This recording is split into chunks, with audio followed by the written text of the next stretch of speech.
तो hello friends, इस video में हम लोग जो है बायोडाइवर्सिटी जो चैप्टर नंबर 15 है उसको डिस्कस करेंगे और इसमें क्या क्या क्वेश्चंस इसमें से पूछे जा सकते हैं उसको देखेंगे।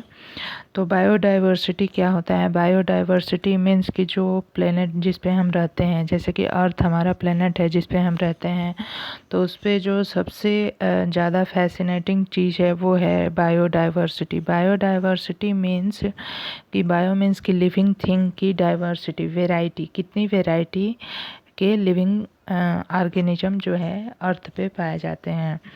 तो यहाँ पे अगर हम नंबर्स को देखें स्पीसीज़ की, तो more than 20,000 species of ants. तो एंट की जो है मोर देन 20,000 स्पीसीज पाई जाती है धरती पे, and more than 3 lakh species of beetles. जो लेडी बग होते हैं या बीटल्स होते हैं उनके जो है मोर देन 3 लाख स्पीसीज पाई जाती है अर्थ पे, and more than and 28,000 species of fishes and nearly 20,000 species of orchids. This is a flower.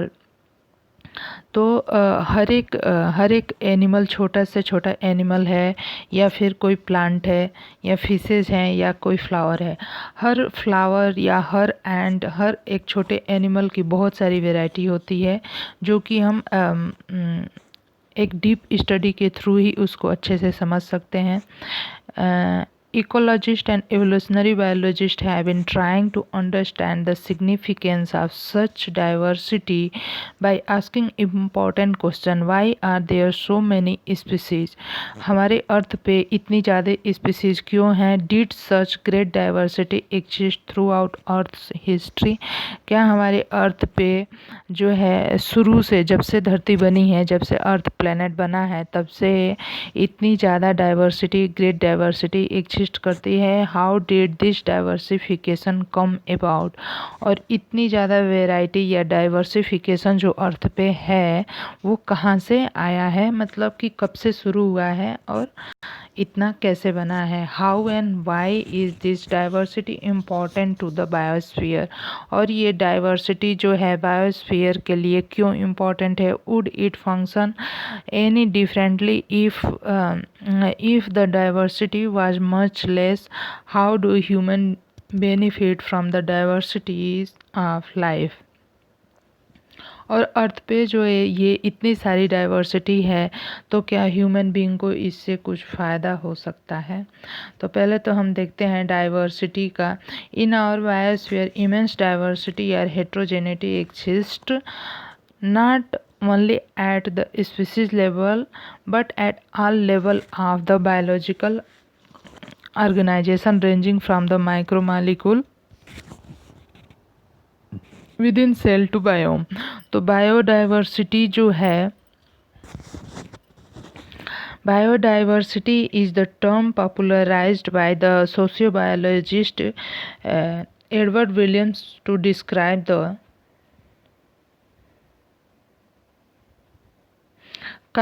combined biodiversity at all the level of biological organization. तो ये जो विलियम्स थे, इन्होंने जो है, एडवर्ड विलियम्स, इन्होंने जो है कि डाइवर्सिटी को एक ये सोशल टर्म दिया कि जिसके माध्यम से हम जो है कि जो प्लांट्स और एनिमल्स की जो स्पीसीज होती है उसकी जो वैरायटी है उसको हम समझ सकें। और जो है इसका जो वैरायटी है, जो डाइवर्सिटी है इन प्लांट्स और एनिमल्स में, उनको हम 3 तरह से डिवाइड करके स्टडी कर सकते हैं। एक तो है जेनेटिक डाइवर्सिटी, दूसरा है स्पीसीज डाइवर्सिटी, एंड तीसरा है इकोलॉजिकल डाइवर्सिटी। जेनेटिक डाइवर्सिटी वो होती है, a species might show high diversity at the genetic level over its distributional range. The genetic variation shown by the medicinal plant Rauwolfia vomitoria growing in different Himalayan range might be in terms of the potency and the concentration of the active chemicals reserpine that the plant produces. India has more than 50,000 genetically different strain of rice and 1,000 varieties of mango। तो friends, यह जो rauwolfia vomitoria है, यह जो है Himalayan reason में grow होता है और इससे एक ड्रग या एक मेडिसिन बनाई जाती है जिसका नाम की रेसरपिन है, जो कि हमारे स्टेमिना को बूस्ट करती है। दैट द प्लांट्स प्रोड्यूस, उसके प्लांट से प्रोड्यूस होता है। और इंडिया में जो है कि एक राइस की जो है 50,000 से एवं वेराइटीज़ पाई जाती हैं। अगर तो ये जो हो गया एक जेनेटिक डाइवर्सिटी हो गया। स्पीसीज डाइवर्सिटी देखें तो diversity at the species level, for example the Western Ghats have a greater amphibian species diversity than the Eastern Ghats। तो वेस्टर्न घाट्स जो हिमालयन रीजन के वेस्टर्न घाट है, वहाँ पे जो है एक ही स्पीसीज़ की बहुत सारी वेराइटी पाई जाती है। जैसे कि अगर हम एम्फीबियंस को देखें तो एम्फीबियन जो है एक स्पीसीज है और उसमें बहुत सारी वेराइटी पाई जाती है। Ecological diversity at the ecological level, India, for instance, with its desert, rainforest, mangrove, coral reefs, and wetlands, estuaries and alpine meadow have a greater ecosystem diversity। तो फ्रेंड्स, जहाँ जहाँ पे इकोसिस्टम जो है जो वेरी करता है, उसके साथ साथ जो है हर एक स्पीसीज़ की वैरायटी में भी थोड़ा बहुत चेंज होता जाता है और इस तरह से हर स्पीसीज़ की वैरायटी पाई जाती है अलग अलग इकोलॉजिकल रीजन्स में। It has taken millions of years of evolution to accumulate this rich diversity in nature, but we could lose all that wealth in less than 2 centuries if the present rate of species losses continue। Biodiversity and conservation are now vital environmental issue of international concern as more and more people around us begin to realize the critical importance of biodiversity on our planet। How many species are there on earth and how many in India। तो friends, इसमें हम ये पढ़ेंगे कि जो है कि अर्थ पे कितनी स्पीसीज़ पाई जाती है और इंडिया में जो है स्पीसीज़ की वैरायटी या जो डाइवर्सिटी है उसका क्या हाल है। तो जो है IUCN जो है उसने 2004 में एक रिपोर्ट जारी की थी। उसके अनुसार अगर हम देखें तो total number of plant and animal species described so far is slightly more than 1.5 million. तो IUCN की रिपोर्ट के हिसाब से जो कि 2004 में पब्लिश हुई थी, अगर हम उसके हिसाब से देखें तो प्लांट और एनिमल की स्पीसीज को टोटल देखें तो वो है 1.5 million. But we have no clear idea of how many species are yet to be discovered and described. Means कि ये वो स्पीसीज हैं जो कि हम लोगों ने डिस्कवर कर ली है और उसके बारे में हम जानते हैं। Estimates vary widely and many of them are only educated guesses for many taxonomic group species invention are more complete in temperate than in tropical countries।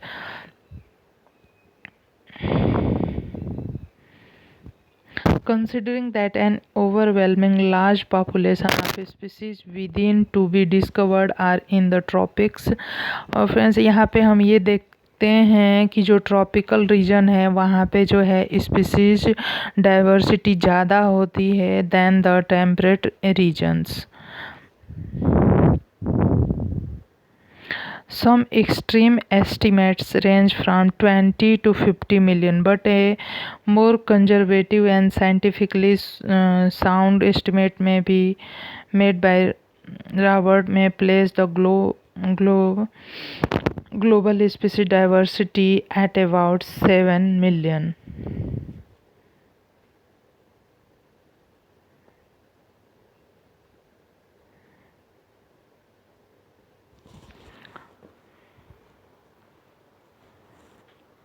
तो ये डेटा इतना इम्पोर्टेंट नहीं रखता। अब यहाँ पे हम देखेंगे लूकस Let us look at some interesting species about the Earth's biodiversity based on the current available species। तो यहाँ पे कई बार जो है फ़ोटो से ही क्वेश्चन पूछते हैं। यहाँ पे है कि इनवर्टिब्रेट्स और वर्टिब्रेट्स का अलग अलग चार्ट बनाया है। तो वर्टिब्रेट्स में अगर हम देखते हैं तो वर्टिब्रेट्स में 50% जो है स्पीसीज वो फिशेस की है और बाकी के 50% में जो है एम्फीबियन, रेप्टाइल्स, बर्ड्स और मैमल्स हैं। इनवर्टिब्रेट का देखते हैं अगर हम तो इंसेक्ट्स जो फाइलम आर्थ्रोपोडा है उसमें वो जो है 75% तक जो है आर्थ्रोपोडा की ही स्पीसीज हैं और बाकी 25% में मोलस्क हैं, crustacean and other animal groups हैं। प्लांट्स की स्पीसीज रिचनेस का देखें अगर हम तो यहाँ पे 45 या 40% में फंगाई की स्पीसीज है एंड 40% एंजियोस्पर्म्स की अप्रॉक्स एंड बाकी के 10% में एल्गी एंड लाइकेंस हैं और दूसरी साइड देखें तो बाकी के 10% में fawns and masses and allies हैं। तो यहाँ पे जो है वर्टिब्रेट्स में सबसे ज़्यादा स्पीसीज जो है क्वेश्चन पूछ लेगा कि वर्टिब्रेट्स में जो है वर्टिब्रेट्स में सबसे ज़्यादा स्पीसीज किसकी होती है, फिशेस की होती है या एम्फीबियन या रेप्टाइल या बर्ड या मैमल्स की। तो यहाँ पे आंसर हो जाएगा कि फिशेस की। वर्टिब्रेट में अगर हम देखें तो फिशेस की स्पीसीज सबसे ज़्यादा पाई जाती है और यहाँ पे अगर हम इनवर्टिब्रेट्स में देखें तो सबसे ज़्यादा डाइवर्स ग्रुप जो है वो आर्थ्रोपोडा हो जाएगा या इंसेक्ट्स का हो जाएगा। और प्लांट्स में अगर हम देखें तो सबसे ज़्यादा डाइवर्स ग्रुप जो है वो एंजियोस्पर्म्स का हो जाएगा डेवलप्ड प्लांट्स में। और जो है फंगाई का जो है फंगाई का माइक्रोब्स में या माइक्रो ऑर्गेनिज्म में ये जो डेट्रिटिवोरस प्लांट होते हैं उनका, तो ये फंगाई का हो जाएगा। तो यहाँ पे अगर हम देखते हैं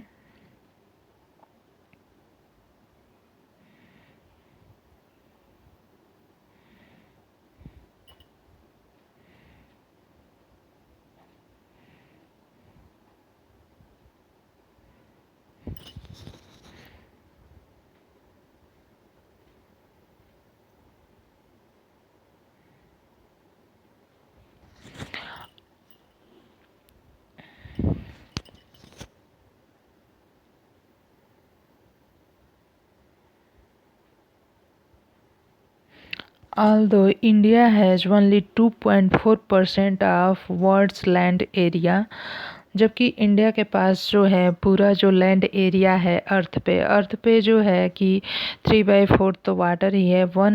जो 1 पार्ट है 1/4 है उसमें जो है लैंड एरिया है। तो इंडिया के पास जो है उसका 2.4% of world's land area. Its shares of the global species diversity is an impressive 8.1%. That is what make our country one of the 12 mega diversity country of the world. Nearly 45,000 species of plants and twice as many of animals have been recorded from India. Means कि India में जो है plants की approximately 45,000 species पाई जाती है और animals की जो है अप्रॉक्सीमेटली 90,000 स्पीसीज पाई जाती है इंडिया से। और जो है कि इंडिया के पास कितना लैंड एरिया है अगर पूछेगा तो 2.4% है। 12th मेगा डाइवर्सिटी कंट्री में इंडिया आता है। How many living species are actually there waiting to be discovered and named? If we accept May global estimate, only 22% of the total species have been recorded so far. Applying this proportion to India diversity figure, we estimate that there are probably more than 1 lakh plant species and more than 3 lakh animal species yet to be discovered and described. would we ever be able to complete the inventory of the biological wealth of our country? Consider the immense trained manpower, taxonomist, and time required to complete the job. Nature's biological library is burning even before we catalog the titles of all the book stocks there.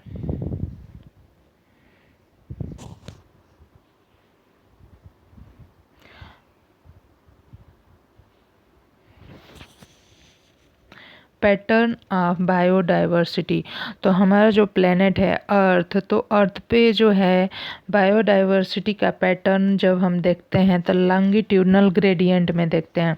Longitudinal gradient में देखते हैं diversity of plant and animal is not uniform throughout the world but show a rather uneven distribution for many group of animals or plants there are interesting pattern in diversity In general, species diversity decreases as we move from the equator towards the pole. जैसे जैसे हम equator से पोल की तरफ move करते हैं तो जो है स्पीसीज डाइवर्सिटी जो है डिक्रीज करती जाती है। जो ट्रॉपिकल एरिया है वहाँ पे जो है सबसे ज़्यादा स्पीसीज डाइवर्सिटी पाई जाती है देन टेम्परेट और polar areas. Colombia located near the equator means कि tropical region has nearly 1400 species of birds while New York at the has one. लेकिन जबकि न्यूयॉर्क जो है वो पोल्स के ज़्यादा पास है तो वहाँ पे जो है केवल 105 स्पीसीज ही पाई जाती है। एंड ग्रीनलैंड जो कि बहुत ही ज़्यादा पोल के पास में है तो इसलिए नॉर्थ पोल के पास में इसलिए वहाँ पे केवल 56 स्पीसीज ही पाई जाती है। तो इस तरह से जैसे जैसे हम इक्वेटर से पोल की तरफ बढ़ते हैं वैसे वैसे स्पीसीज डाइवर्सिटी घटती जाती है। With much of its land area in the tropical latitudes has more than 1200 species of birds. A forest in a tropical region like equator has up to 10 times as many species of vascular plants as a forest of equal area in temperate region like the Midwest of USA। तो friends जैसे कि हम अगर कोई tropical forest देखते हैं जो कि इक्वेटर पे है तो वहाँ पे अगर कोई भी प्लांट या वेस्कुलर प्लांट की अगर हम स्पीसीज देखें तो वेस्कुलर प्लांट की 10 टाइम ज़्यादा स्पीसीज पाई जाएगी with comparison to the temperate region. तो टेम्परेट रीजन का यहाँ पे एक एग्जांपल दिया है Midwest of the USA. The largely tropical Amazonia rain forest in south, जो लार्जली ट्रॉपिकल जो एक लार्ज अमेजोनियन जो रेन फॉरेस्ट है in the South America has the greatest biodiversity on earth. जो अमेजन फॉरेस्ट है largest tropical forest है और यहाँ पे सबसे ज़्यादा ग्रेटेस्ट बायोडाइवर्सिटी पाई जाती है on the planet earth.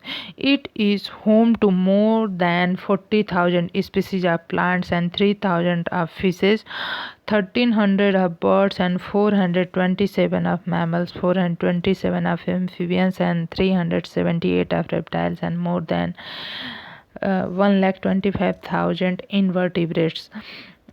Scientists estimated that in these rainforests there might be at least 2 million insect species waiting to be discovered and named। तो अमेजन जो फॉरेस्ट है ये ट्रॉपिकल एरिया का सबसे लार्जेस्ट फॉरेस्ट है और यहाँ पे जो है डाइवर्सिटी सबसे ज़्यादा पाई जाती है और यह साउथ अमेरिका में इसका एरिया ज़्यादा पड़ता है। और यहाँ पे जो है साइंटिस्टों का ये मानना है कि इंसेक्ट की 2 मिलियन से ज़्यादा स्पीसीज ऐसी हैं जो कि जिसके बारे में हम कुछ नहीं जानते। What is so special about tropical and might account for their greater biological diversity? Ecologist and evolutionary biologist have been proposed various hypotheses।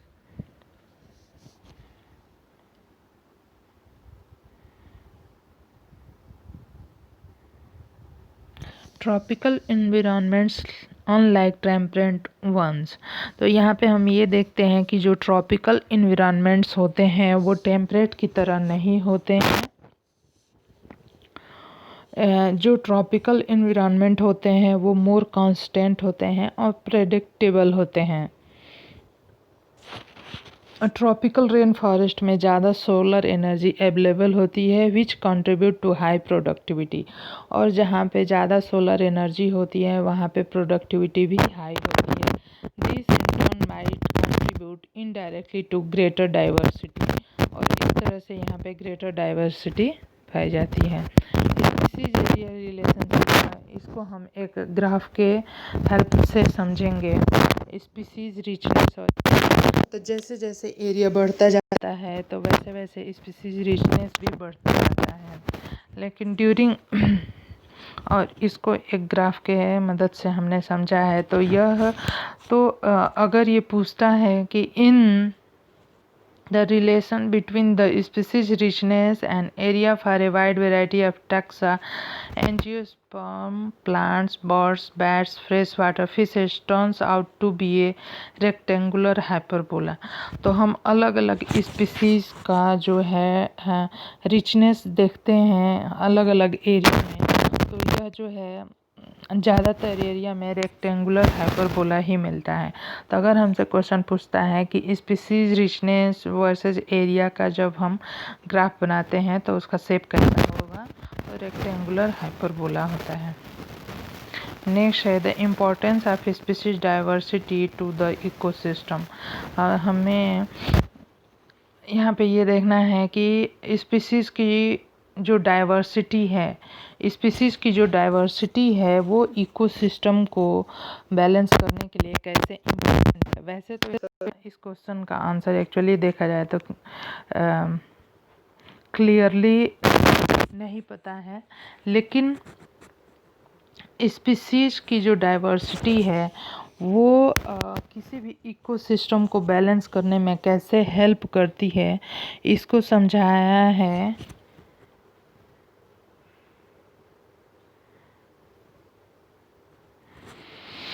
इसको जो है एक साइंटिस्ट ने द रिवेट पोपर हाइपोथेसिस कहते हैं। ये used by Stanford ecologist Paul Ehrlich. Stanford के एक इकोलॉजिस्ट थे पॉल एरलिक ने, इन्होंने एक जो है हाइपोथेसिस दी है रिवेट पॉपर हाइपोथेसिस। इसके माध्यम से जो है कि स्पीसीज की जो डाइवर्सिटी है उसके इम्पोर्टेंस को बताया गया है। इसमें ये बताया गया है रिवेट पॉपर हाइपोथेसिस ये है कि जैसे कोई एरोप्लेन उड़ रहा है और उसमें जितने भी स्क्रू लगे हुए हैं, अगर एक एक स्क्रू को जैसे जैसे हम खोलते जाएंगे, if every passenger traveling in it start popping a rivet to take home causing a species to become it may not affect flight safely तो यहाँ पे उन्होंने ये बताने की कोशिश की है कि जैसे कोई प्लेन उड़ रहा है और उसमें जितने स्क्रू लगे हुए हैं, अगर हम उसके स्क्रू को धीरे धीरे खोलते जाएं और धीरे धीरे कम होते जाएं तो उस प्लेन का सही से फ्लाइट करना मीन्स कि फ़्लाइट वो उसकी सेफ़ नहीं होगी। ठीक वैसे ही जो डाइवर्सिटी है स्पीसीज़ की वो जो है वर्क करती है। जैसे जैसे हम जैसे कि लॉस ऑफ रिवेट्स अफेक्ट करता है फ्लाइट को, वैसे ही जो है स्पीसीज जो हम लॉस करते जाते हैं तो वह जो है लॉन्ग टर्म में एक बड़ा बैड इफ़ेक्ट काज करेगा। तो loss of rivet on the wings, तो रिवेट्स को इन्होंने स्पीसीज की जगह पे रखा है कि species that drives major ecosystem function is obviously a major serious threat to flight safely than loss of a few rivets on the seat or window inside the plane।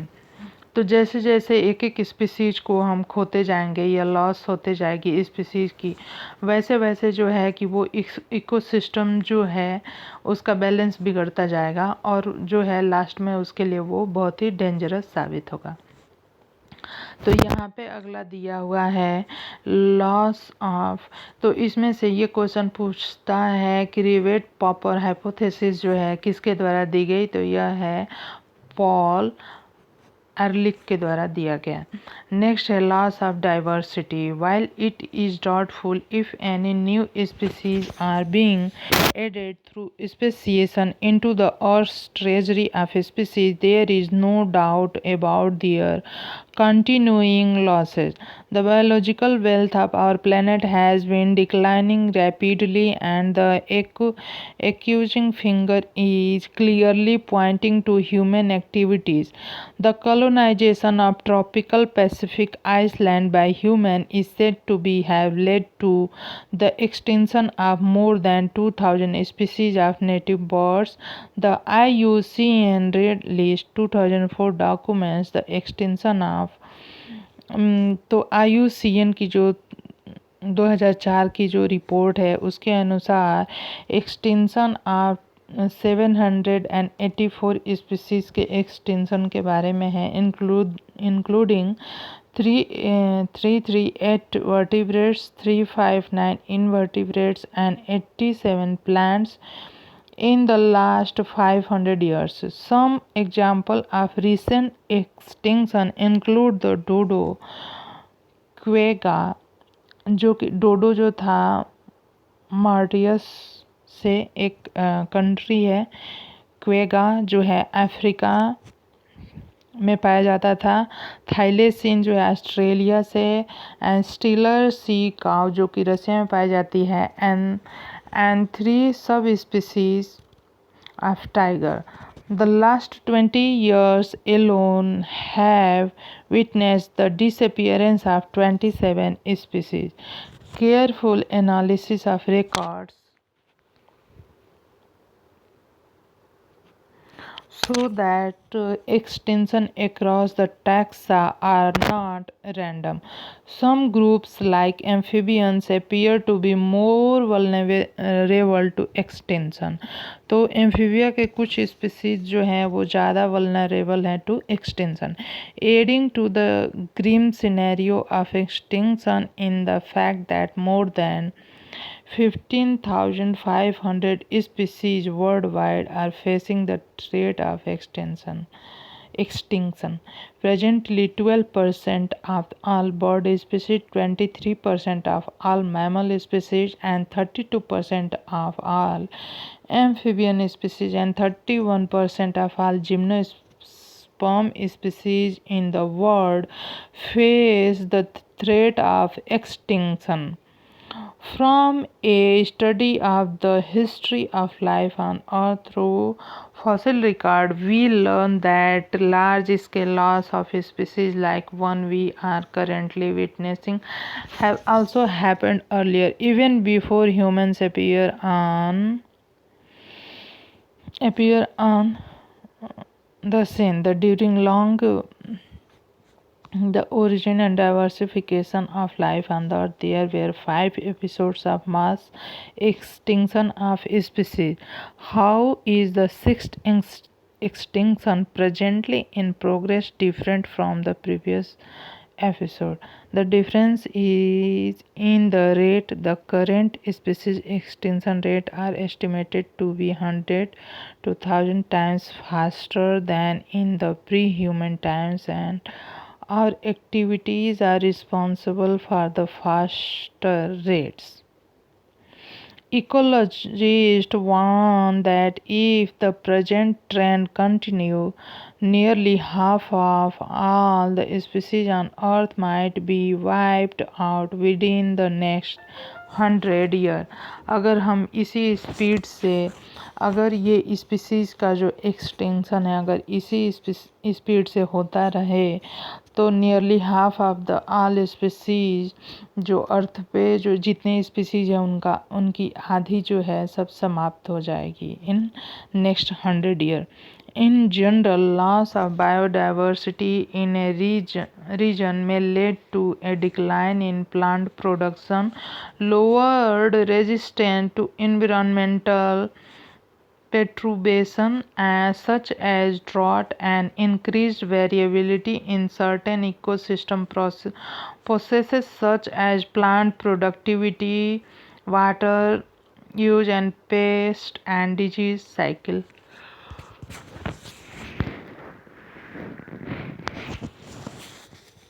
कहा जा बायोडाइवर्सिटी लॉस। तो friends यहाँ पे जो है कि biodiversity में जो लॉस हो रहा है इसका रीज़न क्या है। तो इसका मेन रीज़न जो है ये है human activity.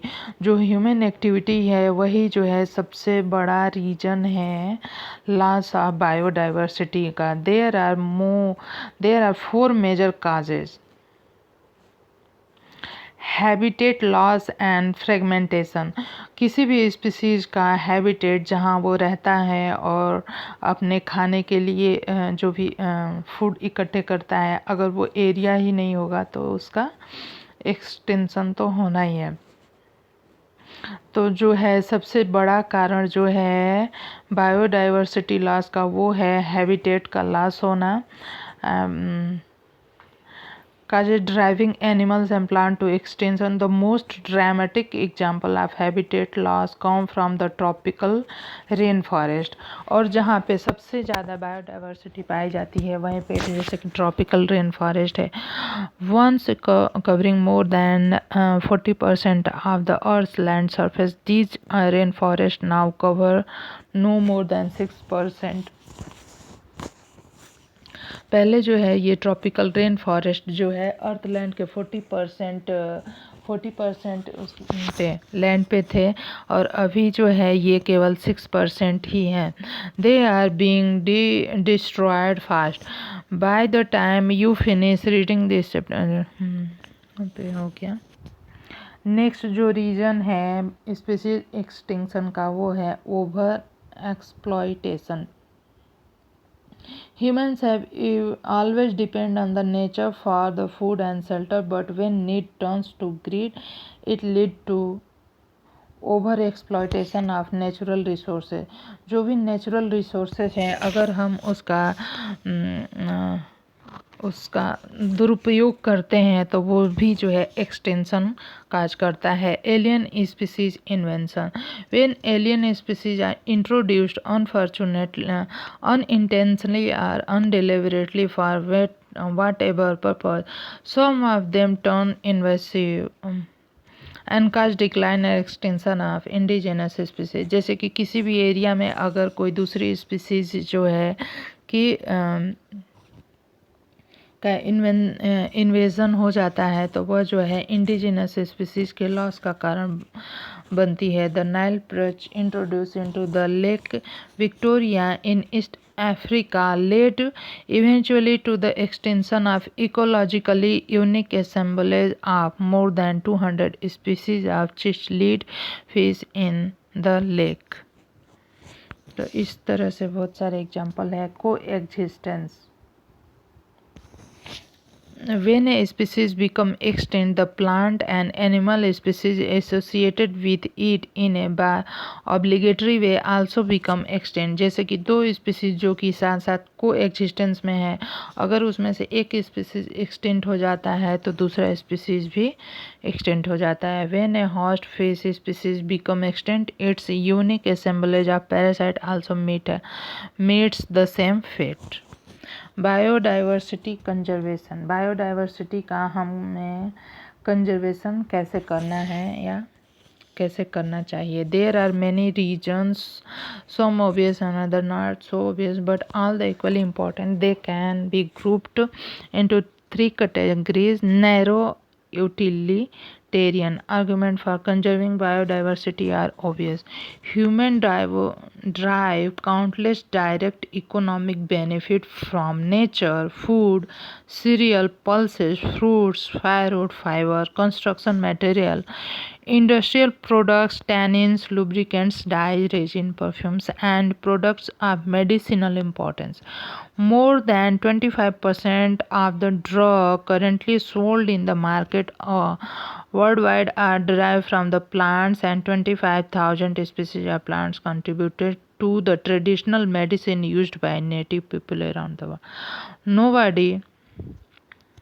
Nobody know how many more medicinally useful plants there are in tropical rainforest waiting to be explored. तो ये जो प्लांट्स हैं जिनसे कि हमें ये सारे अपने यूज की चीज़ें मिलती हैं, तो उसकी यूटिलिटी पे मतलब कि उसकी नैरो यूटिलिटी होनी चाहिए। उसे हमें इतना नहीं उपयोग करना चाहिए कि उस प्लांट की स्पीसीज ही जो है एक्सटिंक्ट हो जाए। दूसरा जो है broadly utilitarian arguments say that biodiversity play a major role in many ecosystem services that nature provide. The fast dwindling Amazon forest is estimated to produce through photosynthesis 20% of the total oxygen in the earth atmosphere। तो जो Amazon forest है वो जो है कि अर्थ पे जितना oxygen है उसका 20% जो है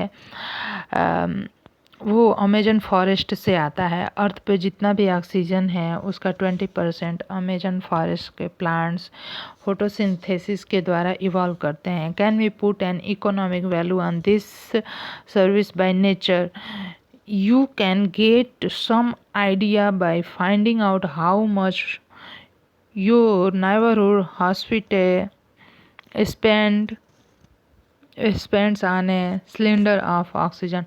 Pollination, without which plant cannot give us fruit or seed, is another service ecosystems provides through pollinators, layers, bees, humblebees, birds, and bats. What will be the cost of accomplishing pollination without help from natural pollinators? There are other intangible benefits that we derive from nature. The aesthetic pleasure of walking through thick wood, watching spring flower in full bloom, and waking up to a bulbul song in the morning. Can we put a price tag on such things? No. The ethical argument for conserving biodiversity relate to what we own millions of plants. How do we conserve biodiversity? हम कैसे जो है biodiversity को conserve कर सकते हैं? तो इसके लिए इसको जो है ब्रॉडली 2 कैटेगरी में डिवाइड किया गया है। एक तो है इन सीटू कंजर्वेशन और एक है ex situ conservation.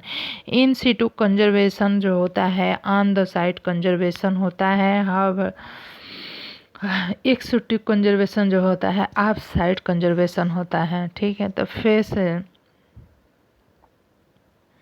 The number of species waiting to save from extinction on a global basis. This problem has been addressed by eminent conservationists. They identified for maximum protection certain biodiversity hotspot region with very high level of species richness and high degree of endemism. Initially, 25 biodiversity hotspots were identified, but subsequently 9 more have been added to the list, bringing the total number of biodiversity hotspots in the world to 34. These hotspots are also regions of accelerated habitat loss. 3 of these hotspots, Western Ghat and Sri Lanka, Indo-Burma and Himalaya, cover our country exceptionally high biodiversity region. जो Western Ghats हैं वो India में है, श्रीलंका में, Indo Burma and Himalayan region ये जो है हमारी कंट्री में है। Although all the biodiversity hotspots put together cover less than 2% of the Earth's land area, the number of species they collectively harbor is extremely high, and a strict protection of these hotspots could reduce ongoing mass extinction by the most 30%. In India,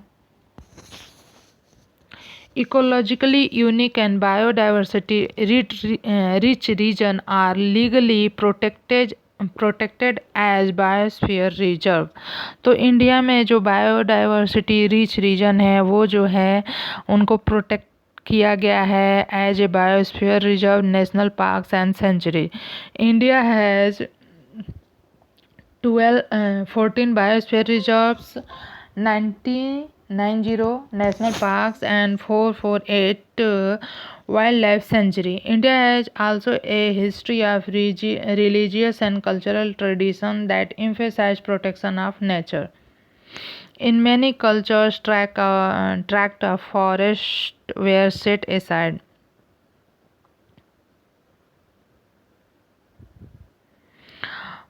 All the trees and wildlife within were venerated and give total protection. Such scared groups are found in Khasi and Jaintia hills in Meghalaya,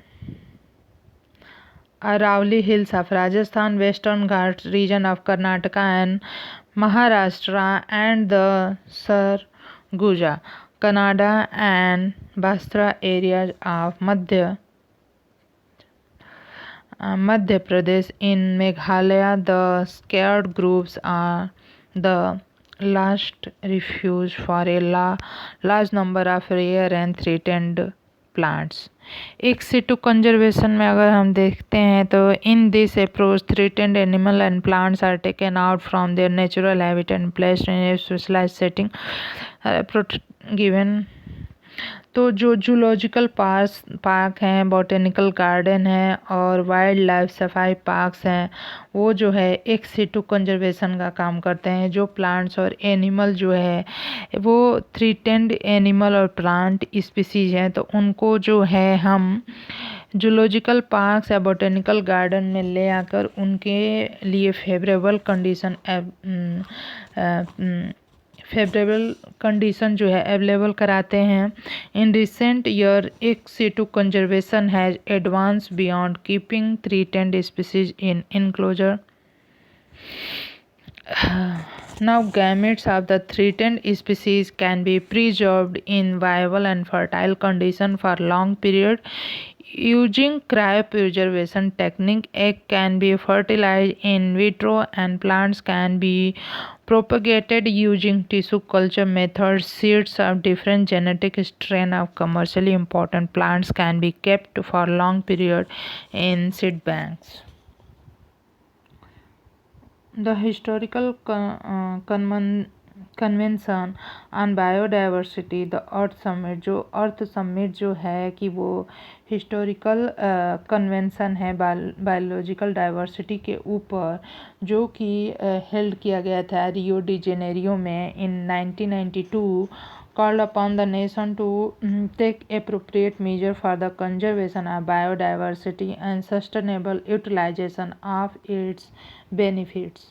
तो यह जो है biodiversity तो Rio de Janeiro में 1992 में एक जो है अर्थ समिट हुई थी, जो कि बायोलॉजिकल डाइवर्सिटी के ऊपर थी, और इसमें sustainable utilization and its benefit के ऊपर जो है प्रकाश डाला गया। In a follow up the world summit on sustainable development held in 2002 in Johannesburg, South Africa.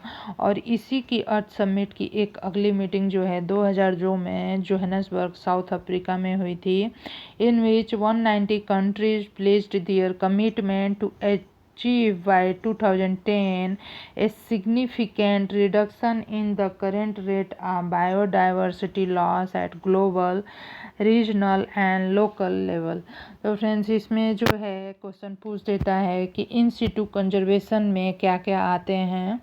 तो इन सिटू कंजर्वेशन में जो है बायोस्फीयर रिजर्व्स आते हैं, नेशनल पार्क्स आते हैं और वाइल्ड लाइफ सेंचुरीज आती हैं। इन सिटू एक्स सिटू कंजर्वेशन में जो है क्रायो प्रिजर्वेशन के लिए जो इन विट्रो है, जो टिश्यू और प्लांट्स का कल्चर करके और उनके टिश्यूज़ को हम क्रायो प्रिजर्व कर की टेक्निक के द्वारा उनको सेव रखते हैं। सीड बैंक्स आते हैं और इसमें जूलॉजिकल पार्क्स और बोटेनिकल गार्डन्स आते हैं। और इसमें जो है क्वेश्चन पूछा है अर्थ समिट के बारे में जो 1992 में हुआ था first time in Rio de Janeiro में। और जो है कि इसका नेक्स्ट जो मीटिंग है वो हुआ था next earth summit world summit on sustainable, वो 2002 में हुआ था इन जोहान्सबर्ग साउथ अफ्रीका में। और इसमें जो है एक कमिटमेंट लिया गया था कि 2010 तक जो है कि एक सिग्निफिकेंट लेवल पे रिडक्शन को लाया जाएगा in the loss of biodiversity eight global, regional and local levels. इसकी समरी दी हुई है।